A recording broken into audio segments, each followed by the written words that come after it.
Hello friends, welcome to इसी gate 2017। I am शक्ति विजय तिवारी। और इसके पहले नेटवर्क में अपन ने देखा था एलिमेंट्स का क्लासिफिकेशन, कितने टाइप से एलिमेंट को क्लासिफाई करते हैं, जैसे active, passive, linear, non linear, unidirectional, by directional, time variant, time invariant. तो चलिए इस वीडियो में स्टार्ट करते हैं। अपन देखते हैं कि कब एलिमेंट्स अपना एब्जॉर्बर की तरह बिहेव करेगा और कब सोर्स की तरह बिहेव करेगा। मान के चलिए ये कोई आपका एलिमेंट्स है, ठीक है, इधर पॉजिटिव हो गया, इधर नेगेटिव हो गया। तो यहाँ पे करंट की डायरेक्शन क्या है, पॉजिटिव टर्मिनल से एंटर कर रही है इसमें, तो ये पावर एब्जॉर्ब करेगा। ये एलिमेंट आपका पावर एब्जॉर्ब करेगा। क्यों क्यों करेगा? क्योंकि करंट इसमें अंदर जा रहा है पॉजिटिव टर्मिनल से। इसमें देखते हैं ये सोर्स की तरह बिहेव करेगा। क्यों? क्योंकि करंट पॉजिटिव टर्मिनल से बाहर निकल रहा है। ये भी सोर्स की तरह बिहेव करेगा, ये पावर डिलीवर कर रहा है क्योंकि ये पॉजिटिव टर्मिनल से करंट बाहर जा रहा है। ये पॉजिटिव टर्मिनल में करंट अंदर आ रहा है, तो ये पावर आपका एब्जॉर्ब करेगा। तो इसमें भी देख लेते हैं अपन, जैसे एक करंट सोर्स है, ये वोल्टेज है, ये प्लस है, ये माइनस है। ये क्या है, माइनस टर्मिनल से अंदर आ रहा है और प्लस से बाहर जा रहा है। जब माइनस में अंदर आ रहा है और प्लस से बाहर जा रहा है, प्लस टर्मिनल से बाहर जा रहा है, तो ये एक कैसा बिहेव करेगा, सोर्स की तरह बिहेव करेगा और पावर डिलीवर करेगा। इसमें क्या है, करंट आपका पॉजिटिव टर्मिनल से एंटर कर रहा है, तो ये पावर आपका एब्जॉर्ब करेगा। तो सिंपल है, इसमें क्या होता है, when current is entering at the positive terminal, तो एलिमेंट आपका पावर एब्जॉर्ब करेगा। when current is leaving from positive terminal, तो एलिमेंट आपका क्या करेगा, डिलीवर करेगा पावर। इसमें देखते हैं, अब स्टार्ट करते हैं वोल्टेज सोर्स से। वोल्टेज सोर्स क्या होता है? वोल्टेज सोर्स अपन ने देखा था दो टाइप से होते हैं, ideal voltage source, practical voltage source. तो देखते हैं आइडियल वोल्टेज सोर्स क्या करता है। Ideal voltage source deliver energy at specified voltage V, which is independent on current delivered by the source। मतलब जितने वैल्यू का वोल्टेज सोर्स होगा वो उतने वैल्यू की इनफाइनाइट टाइम तक एनर्जी डिलीवर करेगा। वो इंडिपेंडेंट होगा करंट की वैल्यू से। करंट की वैल्यू कितनी भी हो, जितनी वैल्यू का अपना वोल्टेज सोर्स है, उतनी वैल्यू की वो स्पेसिफाइड एनर्जी डिलीवर करता रहेगा लोड को, ठीक है।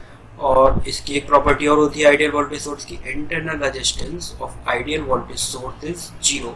आइडियल वोल्टेज सोर्स का जो इंटरनल रेजिस्टेंस होता है वो होता है जीरो। तो जो आइडियल वोल्टेज सोर्स होता है अपना, ये हो गया अपना वोल्टेज सोर्स। वोल्टेज सोर्स के साथ एक चीज़ याद रखिए आप, हमेशा सीरीज में आता है रजिस्टर। ये हो गया इसका रजिस्टर, सीरीज में हो गया, ठीक है। तो ये तो हुआ आपका voltage source. Ideal voltage source में क्या होता है, रजिस्टर आपका जीरो होता है, इंटरनल रेजिस्टेंस जीरो होता है। तो रेजिस्टेंस जीरो हो गया, तो ये हो गया आपका आइडियल वोल्टेज सोर्स। यहाँ पर रेजिस्टेंस जीरो हो गया। और ये हो गया डीसी के सर्किट, डीसी करंट के लिए। एसी करंट के लिए ये सर्किट हो गया आपका सेम वैसे ही है। जो इसकी कैरेक्टरिस्टिक हुई, मैंने क्या बताया कि आइडियल वोल्टेज सोर्स एक स्पेसिफाइड वैल्यू तक, मतलब जितना वोल्टेज इसमें है वोल्टेज सोर्स में, उतने वैल्यू तक करंट इनफाइनाइट टाइम तक एनर्जी डिलीवर करता रहेगा, वो इंडिपेंडेंट रहेगा करंट की वैल्यू से। तो ये हुआ आपका आइडियल वोल्टेज सोर्स। अब प्रैक्टिकल वोल्टेज सोर्स क्या होता है? Practical voltage source deliver energy at specified voltage V which depends on current delivered by the source। Ideal में क्या हो रहा था, वो करंट पर डिपेंड नहीं कर रहा था, और इसमें क्या कर रहा है, वो करंट पर डिपेंड हो रहा है, करंट पर डिपेंड हो रहा है। तो ये हुआ आपका प्रैक्टिकली। आइडियल में जो वोल्टेज का इंटरनल रेजिस्टेंस था वो था जीरो, प्रैक्टिकली, ठीक है। इसमें अपन अप्लाई करते हैं केवीएल। केवीएल में आपको डिटेल से बताऊंगा बाद में। इसमें अपन नॉर्मल केवीएल इतना आप जानते होंगे, करंट आ रहा है minus V S plus I into R S plus V equals to zero. तो वी एस कितना हो जाएगा, V plus I R S. तो आपका वी कितना हो गया, V S minus I R S. देखिए इसमें क्या हो रहा है, वोल्टेज जो है आपका, ये आउटपुट वोल्टेज, लोड वोल्टेज जो है ये डिपेंड हो रहा है आपका काय पे, करंट पर। करंट जैसे जैसे अपन करंट की वैल्यू बढ़ाते जाएंगे, ये वैल्यू जैसे जैसे अपन बढ़ाते जाएंगे तो ये Vs में से कम होती जाएगी और ये वोल्टेज की वैल्यू कम होती जाएगी। तो इसका प्रैक्टिकली वोल्टेज सोर्स का ग्राफ कुछ ऐसे प्लॉट होगा। आइडियल में क्या हो रहा था, ये सीधे जा रहा था, करंट पर डिपेंड नहीं हो रहा था, लेकिन इसमें जैसे जैसे करंट बढ़ रहा है वैसे वैसे वोल्टेज की वैल्यू कम होती जा रही है इस केवीएल इक्वेशन से। तो इंडिपेंडेंट वोल्टेज सोर्स जो होता है वो does not obey the Ohm's law since V characteristic is non linear. जो इंडिपेंडेंट वोल्टेज सोर्स था, इंडिपेंडेंट वोल्टेज सोर्स की कैरेक्टरिस्टिक ऐसी थी, मतलब ये वोल्टेज था और ये करंट था, तो वो क्या था आपका, वो ओम्स लॉ को ओबे नहीं कर रहा था, इसलिए उसकी कैरेक्टरिस्टिक नॉन लीनियर थी। लेकिन इसकी कैरेक्टरिस्टिक क्या है, लीनियर कैरेक्टरिस्टिक है, क्योंकि वोल्टेज करंट पर डिपेंड कर रहा है। तो ये हुआ आपका प्रैक्टिकली वोल्टेज सोर्स। आप जैसे क्वेश्चन देख लेते हैं, identify the V characteristic of ideal voltage source. Ideal voltage source की कैरेक्टरिस्टिक आइडेंटिफाई करनी है, ऑप्शन ए, बी, सी और डी में से। तो आइडियल जो आपका वोल्टेज सोर्स होगा वो करंट पर डिपेंड नहीं करेगा, ये होगा इसका आइडियल वोल्टेज सोर्स की कैरेक्टरिस्टिक। ये पॉजिटिव डायरेक्शन में भी जाएगा, नेगेटिव डायरेक्शन में भी जाएगा, ये होगा आपका आइडियल वोल्टेज सोर्स। ठीक है, इसमें देख लेते हैं कुछ वोल्टेज सोर्स की प्रॉपर्टीज क्या होती है।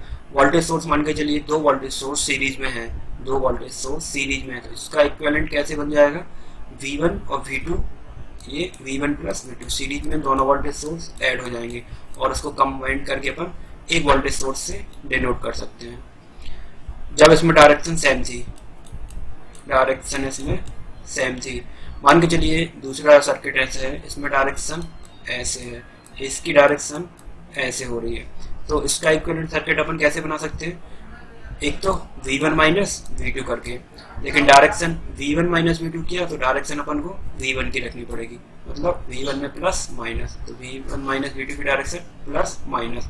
जब V1 बड़ा हो V2 से, या जब V2 की डायरेक्शन में V2 माइनस V1 करें तो V2 की डायरेक्शन लेनी पड़ेगी, मतलब नीचे पॉजिटिव साइन ऊपर नेगेटिव साइन।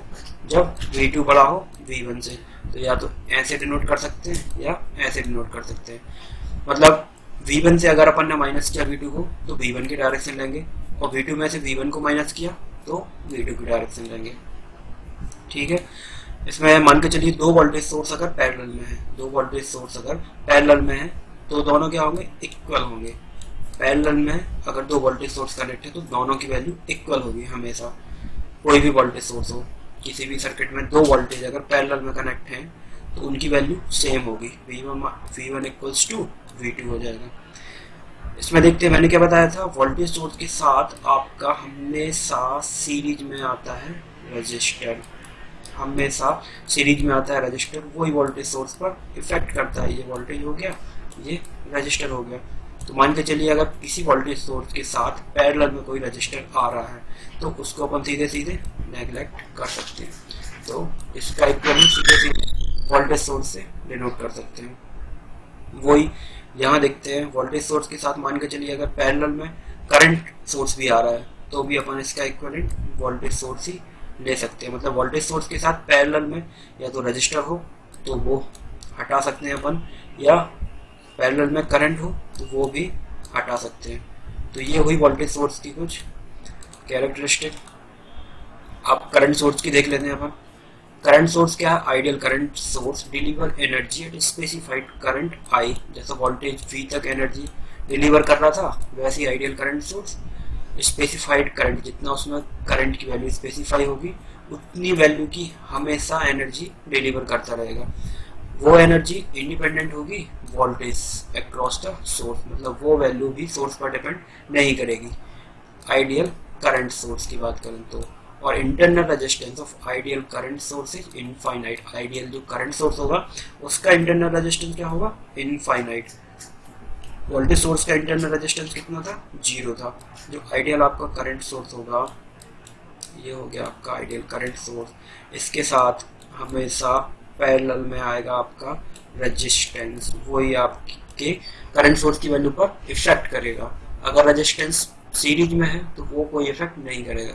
करंट सोर्स के साथ हमेशा रजिस्टर पैरेलल में, वोल्टेज सोर्स के साथ हमेशा रजिस्टर सीरीज में। ये बातें आप याद रखिए। तो इसमें आइडियल वोल्टेज की कैरेक्टरिस्टिक देख लेते हैं अपन। करंट सोर्सेस में इंटरनल रेजिस्टेंस अगर होता तो यहाँ पैरेलल में रेजिस्टेंस होता, इसमें इंटरनल रेजिस्टेंस इनफाइनाइट है। इनफाइनाइट मतलब ओपन सर्किट हो जाएगा, बहुत ज़्यादा है। इनफाइनाइट मतलब बहुत ज़्यादा है, इसलिए ओपन सर्किट हो जाएगा। ये एसी का सर्किट हो गया। ये इसकी कैरेक्टरिस्टिक हो गई, मतलब करंट की वैल्यू वोल्टेज पर डिपेंड नहीं हो रही है। जैसे जैसे अपन वोल्टेज बढ़ाते जा रहे हैं करंट की वैल्यू उस पर डिपेंड नहीं कर रही है। चलिए देखते हैं अपन practical current source. Practical current source में क्या होता है, and practical current source deliver energy at specified current I, मतलब जितना उसमें करंट की वैल्यू स्पेसिफाई होगी उतनी वैल्यू तक वो एनर्जी हमेशा डिलीवर करता रहेगा और वो वोल्टेज सोर्स की वैल्यू पर डिपेंड नहीं होगी। तो ये हो गया प्रैक्टिकल करंट सोर्स का सर्किट। इसमें ये हो गया आपका करंट सोर्स, ठीक है। इसके साथ पैरेलल में RS हो गया इसका रेजिस्टेंस। तो इसमें देखते हैं कैसे ये वैल्यू वोल्टेज पर डिपेंड हो रही है। इसमें अपन अप्लाई करते हैं यहाँ पर KCL। KCL में आपको नेक्स्ट वीडियो में बताऊंगा। KCL अप्लाई किया। KCL क्या होता है, incoming current equals to outgoing current. तो इसमें इनकमिंग इस नोड पर इनकमिंग करंट कौन कौन सी आ रही है, IS equals to outgoing current I dash plus I। तो I हो जाएगा आपका कितना, I की वैल्यू हो जाएगी IS minus I dash. Okay, अब I डैश की वैल्यू कितनी हो जाएगी, I डैश की वैल्यू, यहाँ का वोल्टेज V है तो I डैश की वैल्यू कितनी हो जाएगी, I equals to V upon RS। I dash की जगह पे V अपॉन RS, मतलब जो अपनी I की वैल्यू थी वो डिपेंड हो रही है वोल्टेज की वैल्यू पर। जैसे जैसे अपन वोल्टेज की वैल्यू बढ़ाते जाएंगे वैसे वैसे करंट की वैल्यू कम होती जाएगी। तो ये तो हुआ आपका practically current source. Practically current source में देख रहे हैं इस ग्राफ में जैसे जैसे अपन वोल्टेज की वैल्यू बढ़ाते जा रहे हैं वैसे वैसे करंट की वैल्यू कम होती जा रही है। तो ये हुआ आपका practically current source. Independent current source does not ओबे ohms law since VI characteristic is non linear. जो इंडिपेंडेंट करंट सोर्स था उसकी कैरेक्टरिस्टिक नॉन लीनियर थी तो वो ओम्स लॉ को फॉलो नहीं करता है। लेकिन जो प्रैक्टिकली करंट सोर्स है उसकी कैरेक्टरिस्टिक कैसी है, लीनियर, तो वो ओम्स लॉ को फॉलो कर रहा है।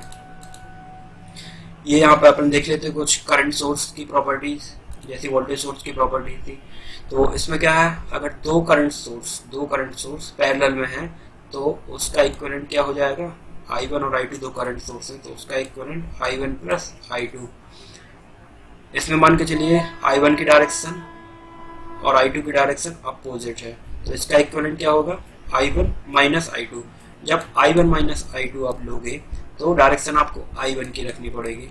जब आप I2 माइनस I1 लोगे तो डायरेक्शन आपको I2 की रखनी पड़ेगी। समझ में आया। आप मान के चलिए दो current source series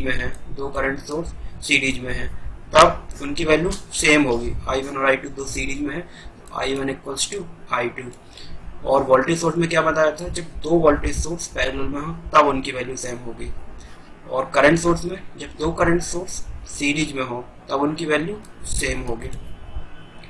current source के साथ रजिस्टर मैंने आपको बताया था कि हमेशा पैरेलल में लेते हैं। करंट सोर्स के साथ रजिस्टर पैरेलल में लेते हैं, लेकिन यहाँ पर क्या है, रजिस्टर सीरीज में है तो इसको अपन नेग्लेक्ट कर सकते हैं। तो ये इसका इक्विवेलेंट हो गया। मान के चलिए करंट सोर्स के साथ कोई वोल्टेज सीरीज में है तो इसको भी अपन नेग्लेक्ट कर सकते हैं। ये हो गया इसका इक्विवेलेंट सर्किट। मतलब वोल्टेज सोर्स के साथ पैरेलल में अगर रजिस्टर है तो वो अपन नेग्लेक्ट कर सकते हैं, पैरेलल में अगर करंट सोर्स है वो हटा सकते हैं, और करंट सोर्स के साथ सीरीज में अगर रजिस्टर है तो वो हटा सकते हैं, और अगर सीरीज में वोल्टेज सोर्स है तो वो भी अपन हटा सकते हैं। ये हुई करंट सोर्स की बात। ठीक है फ्रेंड्स, तो इस वीडियो में इतना ही। अगर आपको ये वीडियो अच्छा लगा हो तो उसको लाइक कीजिए, सब्सक्राइब कीजिए, और अगर कोई क्वेरी हो तो कमेंट कीजिए। Thank you friends.